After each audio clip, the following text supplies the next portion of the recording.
घातक छ। द्वितीयको सरकार घातक छ। एउटा प्रतिपक्षमा बस्नुपर्छ ठुलो पार्टी, नत्र यस्तै हुन्छ, शान्त हुन्छ, केही पनि नभए जस्तो हुन्छ। प्रहरी प्रमुख कहाँ हुनुहुन्छ? इमर्जेन्सी पर्दाखेरिको प्रहरी प्रमुख कहाँ हुनुहुन्छ? प्रधानमन्त्रीलाई सोध्ने मेरो हैसियत छैन, तर पनि कागजले लेखेको ताम्रपत्र उद्घाटन गर्नुपर्ने बेला थिएन प्रधानमन्त्रीजीको। मेरो त्यो हैसियत होइन उहाँलाई सोध्ने। र उसलाई ब्याट्री नसिद्ध्याउनु यस्तो बेलामा।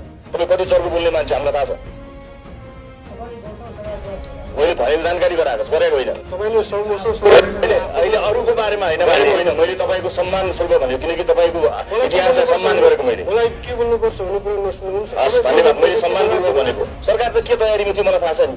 4-4 घण्टासम्म मान्छेले गुहारमा आएको छ, ल्याउन बचाउ बचाउ भनेको छ, मान्छे बचेको छैन। मान्छे हेर्दा हेर्दै मान्छे फसेर फसेको कुरालाई बुझ्दै नबुझिकन भिजिबिलिटीको समस्या भनेर भन्ने गृहमन्त्रीज्यूले समाचार सुनाउनु हो। गृहमन्त्रीजीले यो सरकारको कमजोरी भएको हो कि होइन भन्ने कुराको स्वीकारोक्तिबाट सुरु गर्ने हो कि भएको सोच स्थापन गरेका हौ तर गर्दा गर्दै पनि नसकेको हो, यसमा स्वीकारोक्ति छ कि छैन त्यो कुरा महत्त्वपूर्ण हो। गृहमन्त्रीजी पहिला यस्तो अवस्थामा ब्याट्री सिद्धि जस्तो नबन्नु मान्नेछु।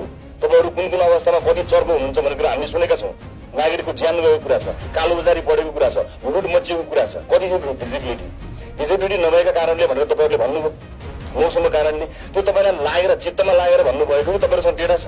एउटा कुरा म एउटा के स्पष्ट पारेँ भने आजको यो बैठक जुन ढङ्गले जुन बडा सौहार्द र म धन्यवाद दिन चाहन्छु मान्यज्यूलाई, अलिकति भोइस तपाईँले रेज गर्नुभयो। सत्ता पक्ष भएर पनि विषय केन्द्रितमा यति चर्को र यति खबरदारी गर्न सक्ने साहस रहेछ। म तपाईँलाई धन्यवाद दिएर आफ्नो कुरा सुरु गर्न चाहन्छु। आजको बैठक यो ढङ्गले चल्ने बैठक नै होइन। आजको बैठक अलिक बढी सिरियस थियो।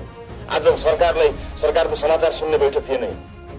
गृहमन्त्रीज्यूले समाचार सुनाउनु हो। गृहमन्त्रीजीले यो सरकारको कमजोरी भएको हो कि होइन भन्ने कुराको स्वीकारोक्तिबाट सुरु गर्ने हो कि भएको सोच स्थापन गरेका हौ तर गर्दा गर्दै पनि नसकेको हो, यसमा स्वीकारोक्ति छ कि छैन त्यो कुरा महत्त्वपूर्ण हो। गृहमन्त्रीजी पहिला हामीले भएका स्रोत साधन यति नै हो भन्ने एउटा तपाईँको अभिव्यक्ति आएको थियो। साधनको अभाव बन्ने भन्ने अभिव्यक्ति आएको थियो। स्रोत साधनको अभाव हो कि भएका स्रोत साधनको तपाईँहरूले सही परिचालन गर्न नसक्नु भएको हो? मलाई लाग्छ त्यस्तो होइन। यस्तो अवस्थामा ब्याट्री सिद्धि जस्तो नबन्नु मान्नेछु। तपाईँहरू कुन कुन अवस्थामा कति चर्को हुनुहुन्छ भन्ने कुरा हामी सुनेका छौँ। नागरिकको ज्यान गएको कुरा छ, कालोबजारी बढेको कुरा छ, लुट मचिएको कुरा छ। यस्तो बेलामा हामीले गर्ने छलफल भनेको अलिकति संवेदनशील विषयमा अलिकति सरकारलाई दबाब दिने किसिमको हुनुपर्छ। त्यस कारणले यो मलमपट्टि लगाउने एकदम सामान्य केही पनि नभए जस्तो बैठक होइन। म पहिलो कुरा स्पष्ट गर्न चाहन्छु। र अर्को महत्त्वपूर्ण कुरा तपाईँहरूले भिजिबिलिटीको कुरा गर्नुभयो। म यहाँलाई सोध्न चाहन्छु, काठमाडौँको भिजिबिलिटी कति थियो भन्ने कुरा तपाईँसँग जानकारी छ?